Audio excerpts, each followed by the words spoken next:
জানিয়ে দেব গুরুত্বপূর্ণ আপডেট আন্তর্জাতিক সংবাদ। শুরুতেই সংবাদ শিরোনাম, পরে বিস্তারিত। ইরানে ইসরায়েলের হামলা শুরু। এরপর জানিয়ে দেব বিস্ফোরণে কাঁপল তেহরান, ইসরায়েল জুড়ে সাইরেন। সর্বশেষ জানিয়ে দেব ইসরায়েল জুড়ে জরুরি অবস্থা ঘোষণা। এতক্ষণ শুনছিলেন সংবাদ শিরোনাম, এবার বিস্তারিত। ইরানে ইসরায়েলের হামলা শুরু।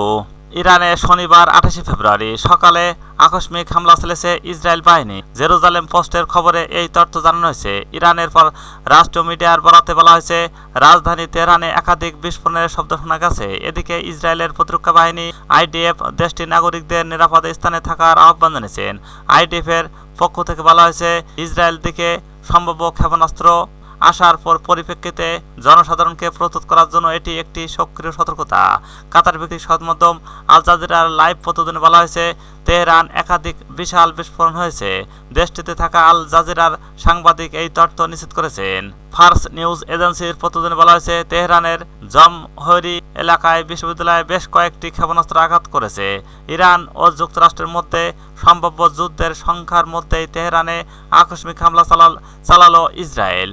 এর মাধ্যমে মধ্যপ্রাচ্য নতুন করে আরেক যুদ্ধের শুরু হলো বলে আশঙ্কা করা হচ্ছে। বিস্ফোরণে কাঁপল তেহরান, ইসরায়েল জুড়ে সাইরেন। ইরানের রাজধানী তেহরানে শনিবার 28 ফেব্রুয়ারি সকালে আকস্মিক হামলা চালিয়েছে ইসরায়েল বাহিনী। ইরানের রাষ্ট্রীয় সংবাদ মাধ্যম এই তথ্য নিশ্চিত করেছে। ইসরায়েলের প্রতিরক্ষা মন্ত্রী বলছেন, ইরানে ক্ষেপণাস্ত্র হামলা চালানো হয়েছে। অন্যদিকে ইরানি মিডিয়া জানিয়েছেন, তেহরানে ৩ বিস্ফোরণ হয়েছে। এছাড়া ফার্স নিউজ এজেন্সি জানিয়েছেন, ইরানের রাজধানী তেহরানে বেশ কয়েকটি ক্ষেপণাস্ত্র ও বিস্ফোরণের খবর পাওয়া গেছে। এদিকে ইসরায়েল জুড়ে নাগরিকদের সতর্ক করার জন্য সতর্ক সংকেত হিসেবে সাইরেন বাজানো হয়েছে। আইডিএফ এর পক্ষ থেকে বলা হয়েছে, ইসরায়েলের দিকে সম্ভব ক্ষেপণাস্ত্র আসার পরিপ্রেক্ষিতে জনসাধারণকে প্রস্তুত করার জন্য একটি সক্রিয় সতর্কতা। ইসরায়েল জুড়ে জরুরি অবস্থা ঘোষণা। ইসরায়েল জুড়ে বিশেষ এবং স্থায়ী জরুরি অবস্থা ঘোষণা করেছেন দেশটির প্রতিরক্ষা মন্ত্রী ইসরায়েল কাটস। ইসরায়েল শনিবার 28 ফেব্রুয়ারি ইসরায়েল কাটস এক বিবৃতিতে এই তথ্য নিশ্চিত করেছেন।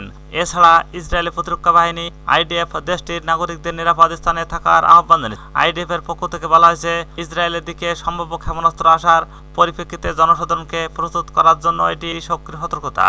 এর আগে ইরানের রাজধানী তেহরানে শনিবার সকালে আকস্মিক হামলা চালিয়েছে ইসরায়েল বাহিনী। ইরানের রাষ্ট্রীয় সংবাদ মাধ্যম এই তথ্য করেছে। ইসরায়েলের প্রতিরক্ষা মন্ত্রী বলছেন, ইরানে ক্ষেপণাস্ত্র হামলা চালানো হয়েছে। ইরানি মিডিয়া জানিয়েছেন, তেহরান ৩ বিস্ফোরণ হয়েছে। এছাড়া ফার্স এজেন্সি জানিয়েছেন, ইরানের রাজধানী তেহরান বেশ কয়েকটি ক্ষেপণাস্ত্র বিস্ফোরণ খবর পাওয়া গেছে। ইরান ও যুক্তরাষ্ট্রের মধ্যে সম্ভাব্য যুদ্ধের সংখ্যার মধ্যেই তেহরানে আকস্মিক হামলা চালালো ইসরায়েল। এর মাধ্যমে মধ্যপ্রাচ্য নতুন করে আরেক যুদ্ধ শুরু হলো বলে আশঙ্কা করা হচ্ছে।